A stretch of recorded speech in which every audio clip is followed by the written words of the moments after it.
기아 타이거즈의 외국인 타자 패트릭 위즈덤이 결국 마지막 작별 인사를 전했습니다. 홈런을 치라고 데려왔더니 정말 홈런만 치고 떠났죠. 35개의 홈런을 쳤는데도 팬들은 고개를 저었습니다. 결정적인 순간엔 침묵했고 시즌이 길어질수록 삼진만 늘어갔기 때문이죠. 타율 2할 3푼, 심지어 득점권 타율은 2할도 안 됐습니다. 파워는 진짜였지만 해결사는 아니었고 결국 기아는 결단을 내렸죠. 위즈덤도 개인 SNS에 한국은 특별했다, 감사하다는 인사를 남기며 사실상 고별을 알렸습니다. 파워는 증명했지만 승부처 약점과 잦은 허리 부상으로 신뢰를 잃었죠. 이제 기아는 홈런만 치는 타자가 아닌 진짜 승리를 만드는 타자를 찾아야 합니다.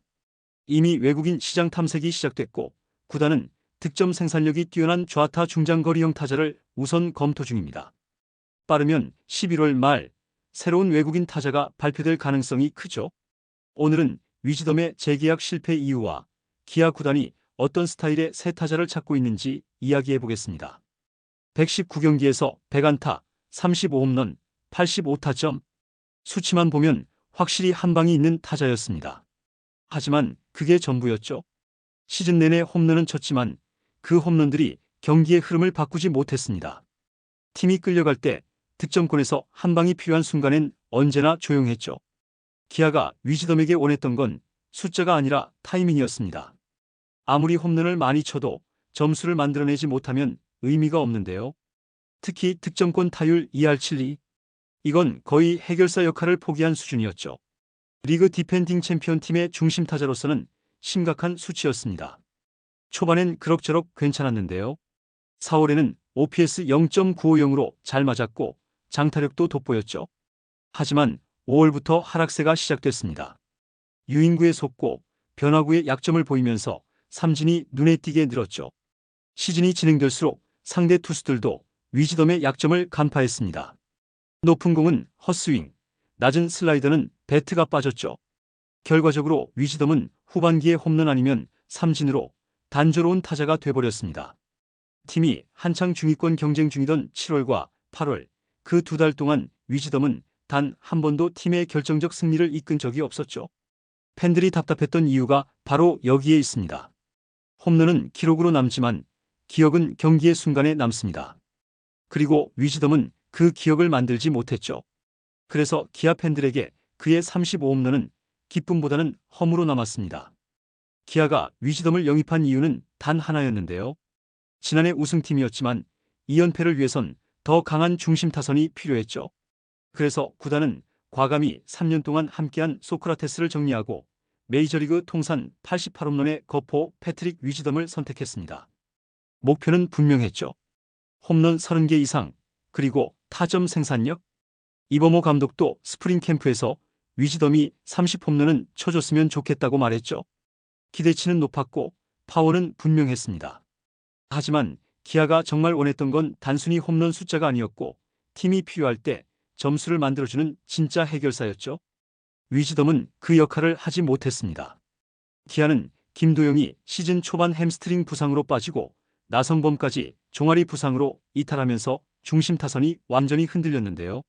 그때 위즈덤이 최형우와 함께 팀을 이끌어야 했지만 결과는 정반대였죠. 클러치 상황에서의 약점이 그대로 드러났습니다. 시즌 내내 나올 때마다 큰 타구는 있었지만 결정적인 순간에는 언제나 삼진이었죠. 구단의 기대는 점점 실망으로 바뀌었는데요. 팬들이 홈런은 많은데 왜 이기질 못하냐고 불만을 터뜨릴 때 구단 내부에서도 같은 말이 나왔습니다. 홈런을 쳐도 분위기가 안 바뀐다.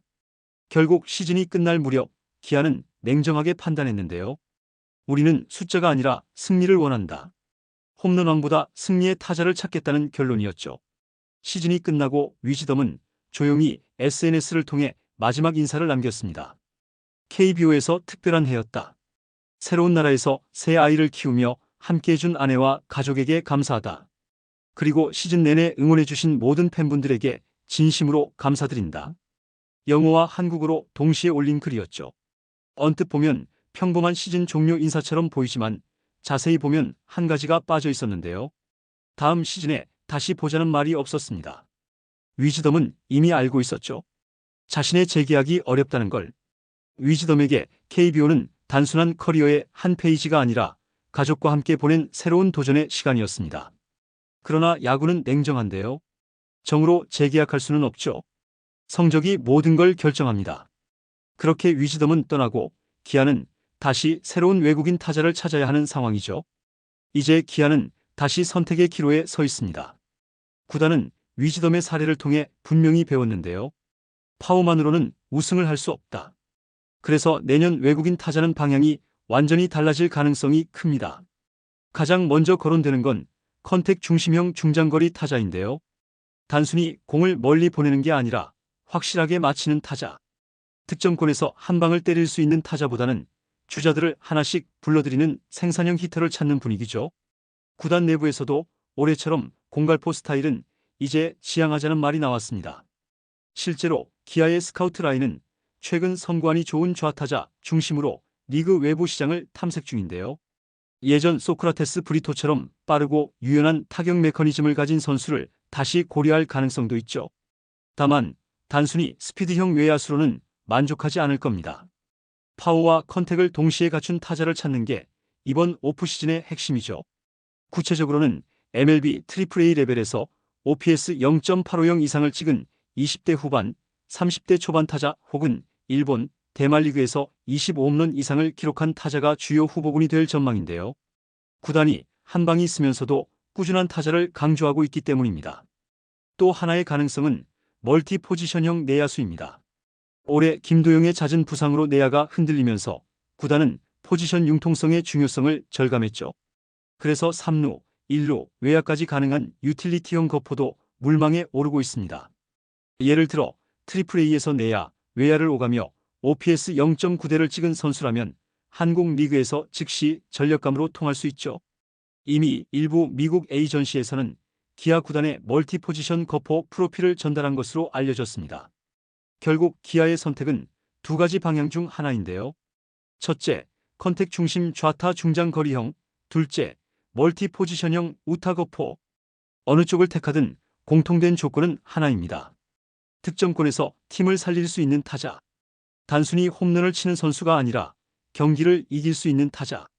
팬들이 원하는 것도 바로 그거죠. 홈런은 많았지만 허무했던 올해의 기억을 잊게 만들 선수를 원합니다. 그리고 그 타자가 등장하는 순간 기아 타이거즈의 중심 타선은 다시 살아날 수 있습니다. 위즈덤이 남기고 간 것은 숫자가 아니라 교훈인데요. 파워보다 팀 플레이, 개인보다 팀 득점. 그게 기아가 다시 정상을 노리기 위해 반드시 잡아야 할 방향이죠. 최악의 실패를 겪은 뒤 구단은 이미 움직이고 있습니다. 메이저리그 잔류 경쟁이 끝나는 11월 말 그 시점이 바로 기아의 새 외국인 타자 발표 타이밍이 될 가능성이 높죠.